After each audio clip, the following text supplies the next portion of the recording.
Yes, all right. Yeah, so first of all, thank you for inviting me today. I'm really excited to present for you because I spent a lot of time on these methods that I'm going to go through today.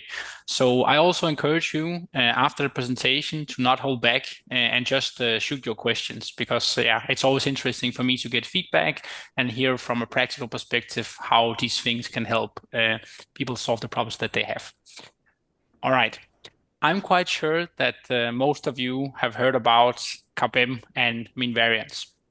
And these theories are good for building investment intuition. So basically, CAPM tells you that there is a trade-off between risk and return, and mean variance teaches you that there's something called diversification. So it's probably a bad idea to put all your money into one stock for most people. But the problem with these theories is that they are poor approximation of real world markets. So here, for example, you see the historical yearly return on S&P 500. This is the blue curve. And then you have the orange curve, which is the best possible normal calibration. So you can immediately see that scenarios where you lose 40 and 20% have happened much more frequently than this nice bell-shaped curve will predict. There's also the fundamental question of what is investment risk? Because I'm quite sure that when you invest in the markets, then you are not afraid about earning too much money. I'm also quite sure that if you have a portfolio that trends upwards with some fluctuations around it, this is also something that will not keep you awake at night. But if you experience scenarios where you lose 20 or 40%, then this might hurt.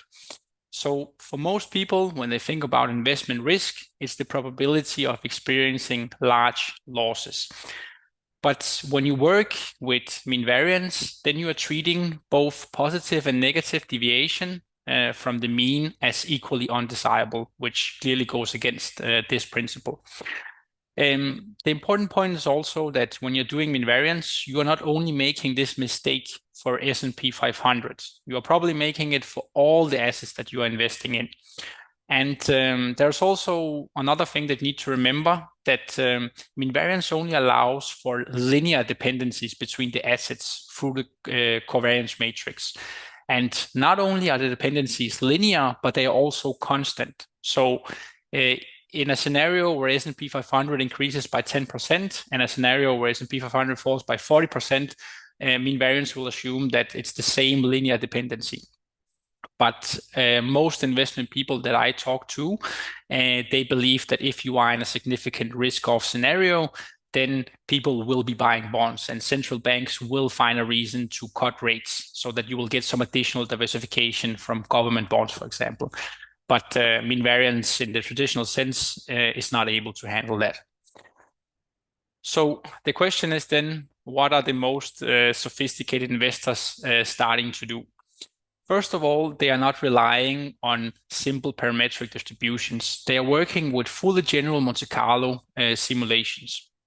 So you can imagine that you have this matrix called R, where along the columns, you would have your asset returns and risk factors.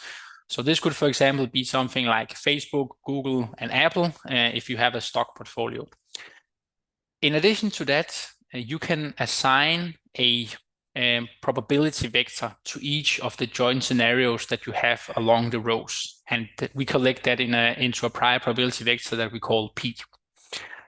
If you then want to implement some views or do some stress testing, then one way that you can do it is by changing these scenario probabilities into the posterior probability vector that we call Q.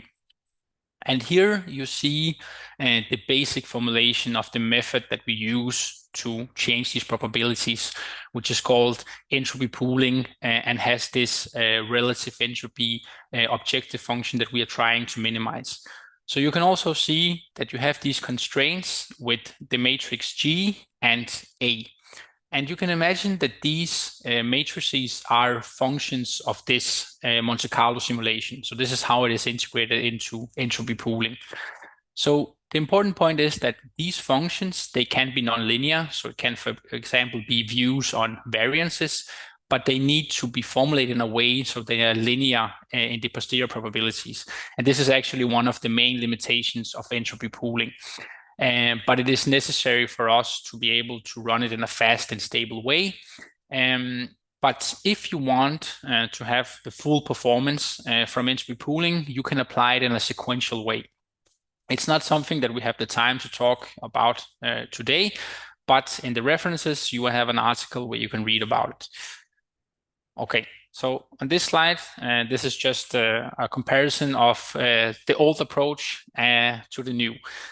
So instead of using the normal distribution, which we have discussed already, has many issues in relation to approximating real-world markets, you have these fully general Monte Carlo distributions and associated joint scenario probability vectors. Instead of using Black-Litterman, which relies on CAPM and the normal distribution and some duct tape engineering with this parameter tau, you have this theoretically sound entropy pooling approach, which also allows you to easily implement views on variances, skewness, kurtosis, and correlation. Finally, instead of analyzing the portfolio's variance, you analyze the portfolio's CVAR. And basically, CVAR is concerned about large losses in the left tail of your return distribution. So it agrees with people's preferences for avoiding these scenarios. The nice thing about CVAR is also that it operates directly on these Monte Carlo simulations and the probability vectors. So it doesn't matter how complex your simulations are, CVAR will give you meaningful results when you use it. And actually, a side note is that if your return simulation happen to be normal and you use CVAR with the mean portfolio PNL, then actually the two methods will coincide. So you lose nothing from using CVAR in the textbook case, but you gain a lot when you analyze it for complex Monte Carlo simulation that approximates real-world market behavior. This slide is just to give you some visual examples of some of the things that you can do using the new framework. So here on the left-hand side, you see a case where we have implemented a stagflation and rate hike view. The question is, of course, how did we do it? So just to clarify, this is the view where you have low growth, high inflation, and then central banks still decide to increase rates. This is the case that most investors are usually afraid of. So it's, of course, important to know how the assets in your portfolio would behave in this scenario. The way that we implement it is by using a framework that we call causal and predictive market views and stress testing. And this is basically a combination of Bayesian networks and entropy pooling. This is a quite sophisticated method that, again, we do not have the time to go through, but in the references, you will be able to read about it and see how all of this is done. On the right-hand side, you see another example where we use entropy pooling directly, but in a sequential way. So here you can imagine that you have a 60-40 equity and bond portfolio, and you implement the view that the expected return of that portfolio is the 90% CVAR. But not only that, your correlation goes from -20 to +20. So this is a case where you are in the left tail of your portfolio's return distribution and diversification fails. So this is a tail risk scenario if there ever was one. The nice thing about using entropy pooling to analyze this scenario is that entropy pooling will give you a posterior distribution that quite clearly shows you what are the joint scenarios that you need to hedge if you want to equip this portfolio with a tail risk hedge. All right. I hope that these examples, they just give you a sense of some of the things that you can do when you use this new framework.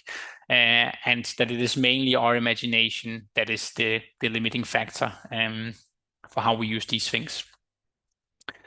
So after you have performed the Monte Carlo simulations and you have implemented the views and the stress testing, you probably also would want to optimize your portfolios. And the formulation that we prefer to use is where we maximize the expected return subject to risk constraints. So here we have a constraint on the overall portfolio risk, And after that, we have a constraint for risk deviations from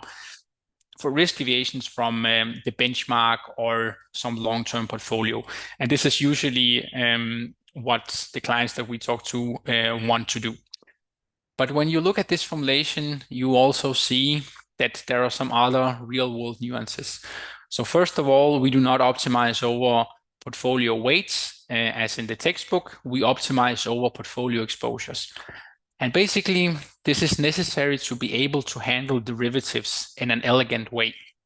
So here in the self-financing constraint, you see that we have relative market values multiplied by the exposures, and this is what needs to sum to 1 eventually.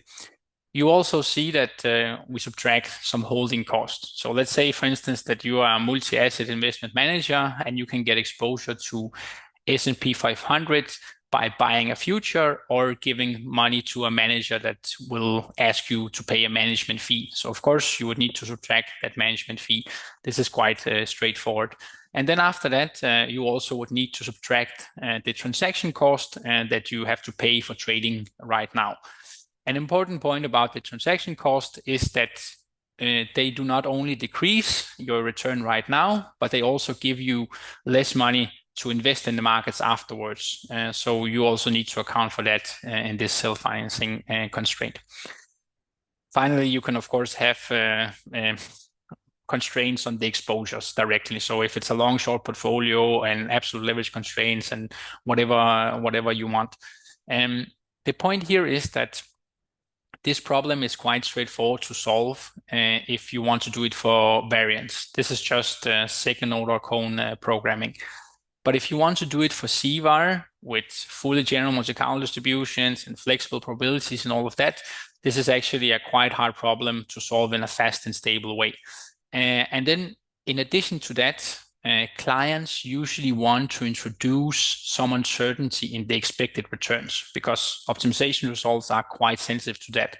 So you don't only need to solve this problem once, you would probably need to solve it like 1,000 times, something like that, over a distribution of this expected return vector. So this is where the stability and speed becomes really crucial. Okay, so the last slide here is just some references that you can go into and read more about this framework. The first one is just an explanation of why we prefer to use variance to build intuition and then CVAR for portfolio optimization and portfolio management. It also gives you an overview of some pros and cons and gives you some nuances of this risk budgeting exercise that you saw before. Then we have the sequential entropy pooling article, which gives you a presentation of entropy pooling in its basic form and how you can get better performance by using it in a sequential way. After that, we have this portfolio management framework where you can read about why it's necessary to separate between relative market values and exposures. And finally, we have this causal and predictive market vision stress testing framework with the Bayesian nets and entropy pooling. For all of these articles, there is accompanied open source Python code that you can find documentation for on this web page. If you want to see the actual source code and some of the examples, then you can find it on GitHub. And then there is this latest edition where I make YouTube videos that goes through the open source code. So the first one just introduces the package, and then afterwards I will go very carefully through the examples that are available for this package. Finally, there's this applied quantitative investment management group that I encourage you to join, where I post about this framework and other quantitative investment management related content. And also you are welcome to connect with me on LinkedIn. But before stopping the presentation and starting a dialogue, I think it would be great just to go through a practical example and show you some of this in Python. And I hope now that you can see the code here. Yes, all good. Yes, all right. So here, if you navigate to examples, these are some of the ones that I will go through in the YouTube videos. And actually, for the first example, that is available online. So I think I encourage you just to go in and watch that one. Today, I will make a quick walkthrough of the fifth example, where you can see there's derivatives frameworks and entropy pooling and CVAR and variance optimization in practice. So I will just go through it quickly and focus on the results, because some Saturdays from now, you will have a video where I carefully go through all the details and talk about all the lines. I hope most of you are familiar with Python. So here we just import the packages for the first code cell. And the package that we have that is called Fortitudo.tech with a short name .ft. So with this package, we have a P&L simulation, which is log normal multi-asset that could be relevant for a multi-asset investor. And here we just show some of the statistics of this simulation. So the mean, the volatility, skewness, and kurtosis. After that, we add some options P&L. And here, the important point is that with these options, we use them with notional 1. So we get these relative market values that we can use in the portfolio optimization. So finally, we just compute the P&L of these options and make a plot just to verify that it looks like an options P&L, and it does so to me. We then add the options to the initial P&L simulation and print the statistics again. So when you look at this options P&L, then it's quite clear that it's very far from being normally distributed. So a normal distribution would have skewness of 0 and a kurtosis of 3. But also just when you look at this log normal simulation, then you can also see that there are quite significant deviations from the normal distribution already. And if you had real world market data, then this deviation will be even bigger from the normal distribution. Here we just plot some of these options P&L to see that they have a very, very fat tail. And then we go into the actual portfolio optimization. So in this package, the way that you specify constraints is through matrices and vectors. So this is perhaps a bit more low level than what you have seen other places, but it allows you to specify whatever constraint that you want. So it is quite flexible in that sense. Here we just specify that the cash instruments, they should be long only, and that we can at most invest 25%, while for the options, we are allowed to have long short exposures with a notional of at most 50% of the portfolio value.